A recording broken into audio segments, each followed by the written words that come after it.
Assalamualaikum warahmatullahi wabarakatuh, saudaraku yang dirahmati Allah. Mari kita awali dengan memanjatkan selawat kepada Nabi Muhammad Sallallahu Alaihi Wasallam, junjungan dan panutan kita semua. Yuk, tuliskan selawat Anda di kolom komentar. Semoga setiap untayan doa itu menjadi jembatan cahaya bagi kita di dunia dan akhirat. Amin ya Rabbal Alamin. 5 tanda Anda kekasih Allah tanpa disadari. Pernahkah Anda merasa hati tetap damai meski badai ujian menerpa?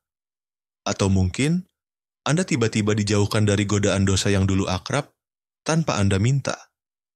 Bahkan, pernahkah terlintas rasa takut akan kehilangan kasih sayang Allah?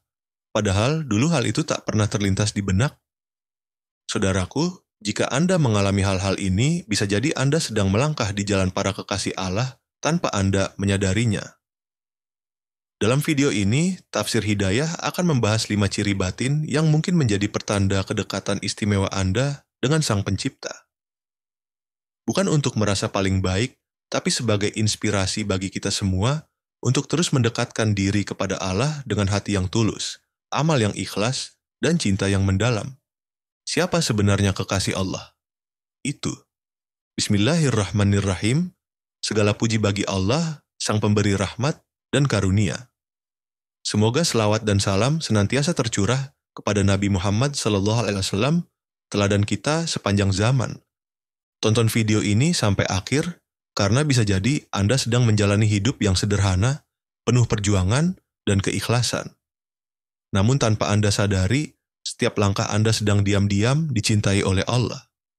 1. Hati yang gelisah saat jauh dari Allah. Ada jenis kegelisahan yang tak bisa dijelaskan dengan logika. Semua kebutuhan hidup terpenuhi, bahkan impian-impian besar sudah tercapai. Namun, tetap saja hati terasa hampa, tak ada kedamaian, tak ada rasa cukup. Dunia terasa begitu dekat, tapi jiwa justru terasa kosong. Inilah kegelisahan spiritual, pertanda bahwa jiwa Anda sedang merindukan Sang Pencipta. Ketenangan hati sejati tidak ditentukan oleh apa yang ada di genggaman, melainkan oleh kualitas hubungan kita dengan Allah. Ketika hubungan itu menjauh, hati mulai memberontak. Ia bukan hanya merasa hampa, tetapi juga takut kehilangan arah. Entah mengapa, ada perasaan seperti ada sesuatu yang sangat penting telah luput. Dan itulah rasa kehilangan Allah. Hati seorang mukmin itu hidup, dan tanda kehidupannya adalah sensitivitas terhadap jarak dengan Allah. Ketika hati gelisah karena lalai, itu bukanlah kelemahan. Itu adalah tanda bahwa hati tersebut masih lembut, masih mampu merasakan kehilangan ketika jauh dari Rabb-Nya. Ini adalah nikmat yang tidak semua orang miliki. Rasa gelisah tanpa sebab yang tiba-tiba muncul saat lalai dari zikir, saat meninggalkan tilawah Al-Quran, atau bahkan ketika sholat menjadi tergesa-gesa, itu adalah sapaan cinta dari Allah. Allah sedang membangunkan Anda dengan cara yang sangat halus. Dia mengetuk hati Anda bukan dengan musibah, tetapi dengan rasa rindu. Bukankah itu indah? Ketika Allah tidak langsung menghukum kelalaian Anda, tapi justru menanamkan kerinduan padanya di hati Anda. Itulah bentuk cinta ilahi. Allah tidak ingin kehilangan Anda. Bahkan saat Anda menjauh, Dia tetap menunggu, tetap mengirim sinyal lembut lewat hati yang gelisah. Banyak orang mengira ini hanyalah suasana hati yang buruk atau tekanan hidup biasa. Padahal, bisa jadi itu adalah isyarat cinta dari langit. Maka jangan buru-buru mencari hiburan dunia. Cobalah duduk sejenak, ambil wudhu, dan buka mushaf Al-Quran. Rasakan kembali getarannya. Karena seringkali kegelisahan Anda hanya membutuhkan satu ayat untuk kembali tenang. 2. Allah menjauhkanmu dari dunia tanpa kamu minta. Pernahkah Anda merasa bingung mengapa semua upaya sudah dilakukan, tapi dunia tetap terasa jauh? Rezeki ada, tapi pas-pasan. Kesempatan besar sempat mendekat, tapi mendadak lenyap. Popularitas yang dulu diraih dengan mudah, tiba-tiba memudar. Padahal tak ada kesalahan besar yang Anda perbuat. Lalu hati pun bertanya, apa aku sedang gagal? Namun ada kemungkinan yang jauh lebih indah dari sekadar kegagalan.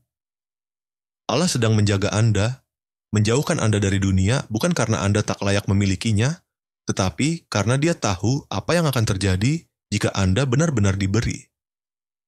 Mungkin hati Anda belum cukup kuat untuk menghadapinya. Mungkin keikhlasan Anda akan terkikis jika terlalu banyak dunia yang melekat. Allah Maha Tahu batas kemampuan setiap hamba. Dan jika Dia memilih untuk tidak memberi Anda lebih, bisa jadi itu bentuk kasih sayang yang sangat dalam. Sebab Allah tidak ingin melihat Anda jatuh dalam cinta kepada dunia yang fana, lalu melupakan cinta yang paling abadi, yaitu cinta kepadanya. Ada orang yang diuji dengan kekurangan tapi tetap istiqamah dalam ketaatan. Tapi ada pula yang diuji dengan kelapangan dan justru tersesat. Maka jika Allah membuat hidup Anda sederhana, bisa jadi itulah bentuk penjagaan agar hati Anda tetap lurus dan wajah Anda tetap tertuju ke arah langit, bukan ke gemerlap dunia. Kadang kita lupa bahwa keterbatasan itu bisa menjadi tameng dari kerusakan jiwa. Banyak orang rusak bukan karena miskin, tapi karena berlimpah. Mereka sibuk mengejar dunia hingga lupa jalan pulang. Maka ketika Allah menahan sebagian dunia dari Anda, bersyukurlah. Karena mungkin itulah sebab hati Anda masih bisa menangis dalam sujud. Pernahkah Anda merasa iri pada orang yang seolah diberi segalanya, tapi justru semakin jauh dari Allah? Maka hati-hatilah. Dunia yang banyak belum tentu anugerah, dunia yang sedikit belum tentu musibah. Yang paling menentukan adalah apakah hati kita tetap terikat kepada Allah atau terikat kepada dunia. Inilah bentuk tarbiyah ilahiyah. Allah mengajari kita untuk mencintainya lebih dari dunia, bahkan tanpa kita minta. 3. Tiba-tiba mudah menangis saat zikir atau membaca Al-Quran. Pernahkah Anda merasa dada sesak lalu tanpa sadar air mata mengalir saat membaca Al-Quran, mendengar lantunan zikir, atau sekadar mendengar ayat yang menyapa hati Anda? Padahal Anda tidak sedang mengalami masalah besar. Bahkan Anda mungkin tidak sepenuhnya memahami makna ayat itu. Namun, hati Anda bergetar. Itulah air mata rohani, tanda bahwa hati Anda sedang disentuh oleh cahaya ilahi. Ini bukan kesedihan biasa. Ini adalah respons jiwa yang mulai hidup, yang mulai sadar akan kehadiran Allah dalam setiap napas, dalam setiap detik kehidupan yang selama ini mungkin terlupakan. Tangisan ini bukan kelemahan, tapi kekuatan. Karena hanya hati yang lembut dan bersih yang mampu menangis karena Allah. Hati yang keras tidak bisa menangis bahkan saat ditimpa musibah. Tapi hati yang halus bisa meneteskan air mata hanya karena satu kalimat, Ar-Rahman, Allamal Qur'an, yang Maha Pengasih, yang telah mengajarkan Al-Quran. Rasulullah Shallallahu Alaihi Wasallam bersabda, tidak akan masuk neraka orang yang menangis karena takut kepada Allah sampai air susu kembali ke payudaranya. Artinya, tangisan karena Allah bukan hanya perasaan tapi perlindungan. Ia menjadi saksi kelembutan hati seorang hamba yang sadar bahwa dirinya hanyalah makhluk penuh kekurangan yang sangat bergantung kepada kasih sayang Rabb-nya. Tangisan ini bukan hasil dari retorika, melainkan getaran fitrah.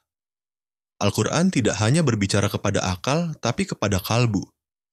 Dan ketika kalbu Anda bergetar, itu artinya ia sedang merespons kebenaran yang murni. Kebenaran yang tidak butuh logika panjang, tapi cukup dengan kesadaran bahwa Allah sedang bicara langsung kepada Anda. Kadang Anda merasa asing dengan dunia, tapi saat mendengar zikir Anda merasa pulang.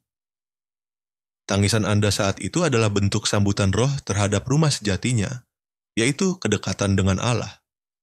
Itu bukan kelemahan iman. Justru itulah kekuatan dari iman yang telah menemukan arah. 4. Tidak disukai oleh orang-orang yang suka maksiat. Pernahkah Anda merasa dijauhi atau bahkan dianggap aneh hanya karena Anda mulai menjaga diri?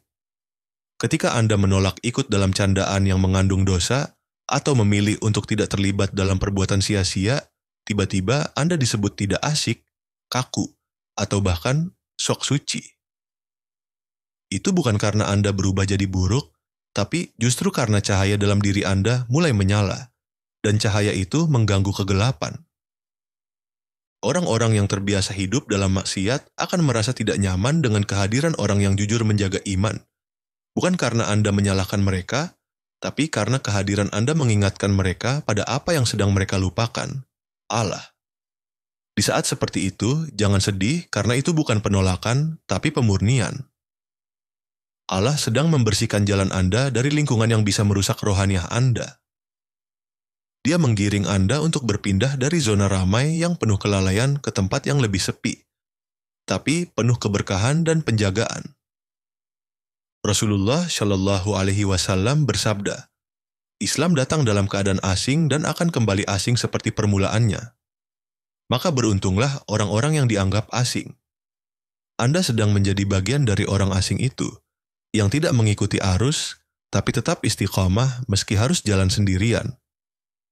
Dan di sisi Allah, sendiri di jalan yang lurus lebih mulia daripada ramai di jalan yang salah. Mereka boleh menjauhi Anda, tapi itu tidak sebanding dengan dekatnya Allah kepada Anda. Karena saat manusia meninggalkan Anda, karena ketaatan Anda, maka Allah lah yang akan mengganti mereka dengan yang lebih baik atau mencukupkan dengan dirinya sendiri. Ingatlah, Nuh disalahpahami, Ibrahim dibakar, Musa dilawan, Isa dimusuhi, dan Rasulullah Shallallahu Alaihi Wasallam sendiri diasingkan. Tapi mereka semua dimuliakan bukan oleh manusia, tapi oleh langit. Maka jika Anda merasa dijauhi karena iman Anda, tersenyumlah. Itu bukan akhir dari kisah Anda. Itu adalah awal dari jalan baru yang dipenuhi rahmat. Bahkan jika langkahnya terasa sepi, berbanggalah menjadi asing di dunia karena bisa jadi itu tanda Anda sedang dikenali di langit.